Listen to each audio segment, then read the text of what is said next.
अस्सलाम वालेकुम dear students, आप देख रहे हैं सैयद अली एकेडमी। और आज की इस वीडियो के अंदर हम लोग फर्स्ट ईयर बायोलॉजी के पहले चैप्टर का आगाज कर रहे हैं। और ये हमारे पास इस तरह से बाकायदगी से फिर बोर्ड लेक्चर्स हमारे चलते रहेंगे। फर्स्ट ईयर बायोलॉजी के अंदर जो हमारा पहला चैप्टर मौजूद है, जिसकी हमने हेडिंग डाली हुई है बायोलॉजिकल मॉलिक्यूल्स। आज इसी का इंट्रोडक्शन हम करने वाले हैं। जब हम बायोलॉजिकल मॉलिक्यूल्स का डिस्कस कर रहे हैं तो हमें मालूम होना चाहिए कि बायोलॉजिकल मॉलिक्यूल्स कहाँ किसको जाता है। तो हमने इसी हवाले से सबसे पहले इसकी डेफिनेशन को यहाँ पर दर्ज किया है। अगर हम बायोलॉजिकल मॉलिक्यूल्स के हवाले से बात करेंगे तो डेफिनेशन के अल्फाज में अगर आप देखेंगे तो बायोलॉजिकल मॉलिक्यूल्स के हवाले से हमने यहाँ पर लफ्ज ऑर्गेनिक मॉलिक्यूल लिखा हुआ है कि बायोलॉजिकल मॉलिक्यूल्स दरअसल ऑर्गेनिक मॉलिक्यूल्स होते हैं। ऑर्गेनिक मॉलिक्यूल से मुराद के ऐसे मॉलिक्यूल्स जिनमें कार्बन मौजूद होता है। हम इस तरह से भी कह सकते हैं biological molecules are carbon containing molecules. ये वो मॉलिक्यूल्स हैं जिनके अंदर कार्बन शामिल होता है। दूसरा हमने इसके साथ एक और पॉइंट ऐड किया हुआ है, which are synthesized within the body of living organisms। ये वो मॉलिक्यूल्स होते हैं जो लिविंग ऑर्गेनिज्म की बॉडी में बनते हैं। हम इंसानों को भी लिविंग ऑर्गेनिज्म में काउंट किया जाता है और बैक्टीरिया को जो एक सेल वाला है उसे भी लिविंग ऑर्गेनिज्म काउंट किया जाता है। तो चाहे हम हो कॉम्प्लेक्स ऑर्गेनिजम्स जो ज्यादा सेल्स के बने हैं, टिश्यूज ऑर्गन्स वाले जानदार, या फिर एक सिंगल सेल वाला जानदार है जैसे कि बैक्टीरिया, उसके अंदर अगर मॉलिक्यूल्स प्रोड्यूस हो रहे हैं तो वो मॉलिक्यूल्स उसके बायोलॉजिकल मॉलिक्यूल्स कहलवा रहे हैं। ये बायोलॉजिकल मॉलिक्यूल्स इंपॉर्टेंस के हिसाब से बहुत खास होते हैं जो उसके पूरे सेल को डेवलप कर रहे हैं। तो सेल के अंदर ये बायोलॉजिकल मॉलिक्यूल्स मौजूद होते हैं।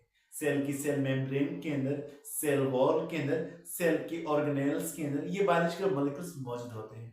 फिर अगर हम इनके एग्जांपल्स का जिक्र करते हैं कि कौन से बायोलॉजिकल मॉलिक्यूल्स मशहूर हैं, 4 नामों का यहाँ पर जिक्र किया जा रहा है। और वो 4 नाम कौन से हैं? जैसे सबसे पहले जिक्र किया जा रहा है कार्बोहाइड्रेट्स का, फिर उनके बाद है प्रोटीन्स, फिर लिपिड्स और फिर है न्यूक्लिक एसिड। कार्बोहाइड्रेट्स जिन्हें शुगर कहा जाता है, इनके मकसद का जिक्र करें, 2 इनके काम हैं। एक मेन काम इनका जो कि है हमारी बॉडी को एनर्जी प्रोवाइड करना।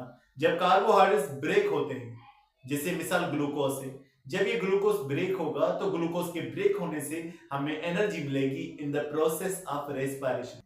रेस्पिरेशन एक ऐसा प्रोसेस जिसके अंदर कार्बोहाइड्रेट्स के ब्रेक होने से एनर्जी हासिल होती है। कार्बोहाइड्रेट्स के दूसरे कामों का जिक्र करें तो ये हमारी बॉडी के अंदर स्ट्रक्चर्स बनाने का काम करते हैं। मिसाल के तौर पर सेलुलोज के तौर पर ये प्लांट्स के अंदर सेल वॉल को बना रहे हैं। उसके अलावा एनिमल्स के अंदर ये काइटिन के तौर पर उसके एक्सोस्केलेटन यानी आउटर कवर को बना रहे हैं। इंसेक्ट का एक आउटर कवर होता है, वो इन्हीं एक्सोस्केलेटन का बना होता है जो दरअसल काइटिन होता है, जो कि यही कार्बोहाइड्रेट होता है।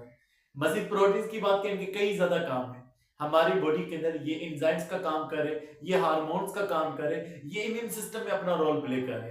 तो इनका मुख्तलिफ काम हमारे पास हो गया। फिर अगर हम लिपिड्स की बात करें, इनके भी कई सारे काम आ जाते हैं।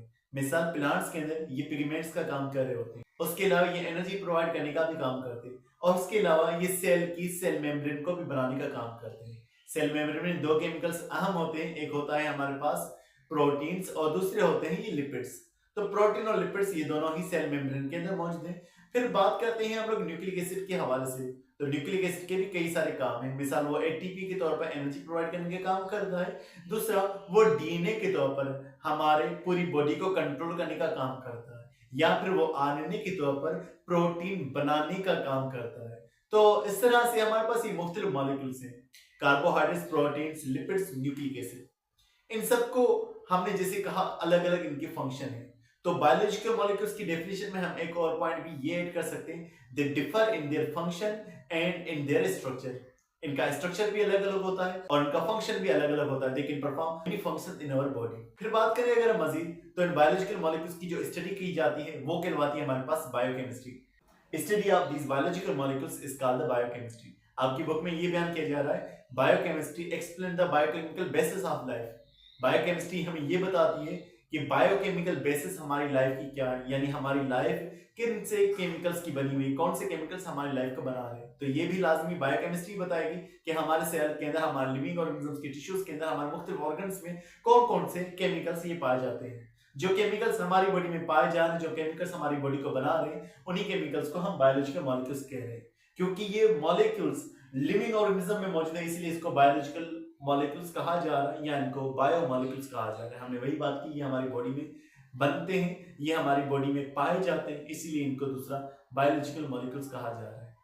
आपकी बुक में अगर हम मजीद इंपॉर्टेंस की तरफ जाएं तो इनके पास लिखा हुआ है कि ये हमारी बॉडी के अंदर मेटाबॉलिज्म में हिस्सा प्ले करते हैं, मेटाबॉलिज्म के रिएक्शंस को अंजाम देते हैं। इन मॉलिक्यूल्स की वजह से हमें पता चलता है कि कौन सा मैकेनिज्म हमारा बिगड़ चुका है, कौन सी एबनॉर्मलिटीज आ चुकी है। उसके अलावा इन मॉलिक्यूल्स की मदद से हमें पता चलता है कि किस तरह से ये पूरी इंफॉर्मेशन न्यूक्लियस से निकलती है। जो इंफॉर्मेशन न्यूक्लियस से निकलने की बात की जा रही है वो दरअसल इस डीएनए की बात की जा रही है कि डीएनए में से मैसेंजर आरएनए बनेगा, वो डीएनए की इंफॉर्मेशन बाहर लेकर जाएगा राइबोसोम के पास, फिर प्रोटीन बनेगा। तो ये सारा बायोलॉजिकल मॉलिक्यूल्स के इंट्रोडक्शन में हम लोग डिस्कस कर रहे हैं। तो आज के लिए मुझे उम्मीद है कि ये आपका कॉन्सेप्ट जो है क्लियर हो चुका होगा। इंशाल्लाह नेक्स्ट वीडियो के अंदर हम केमिकल कंपोजिशन ऑफ सेल को डिस्कस करेंगे। तो मिलते हैं नेक्स्ट वीडियो में, तब तक अपना बहुत सारा ख्याल रखिएगा। अस्सलाम वालेकुम।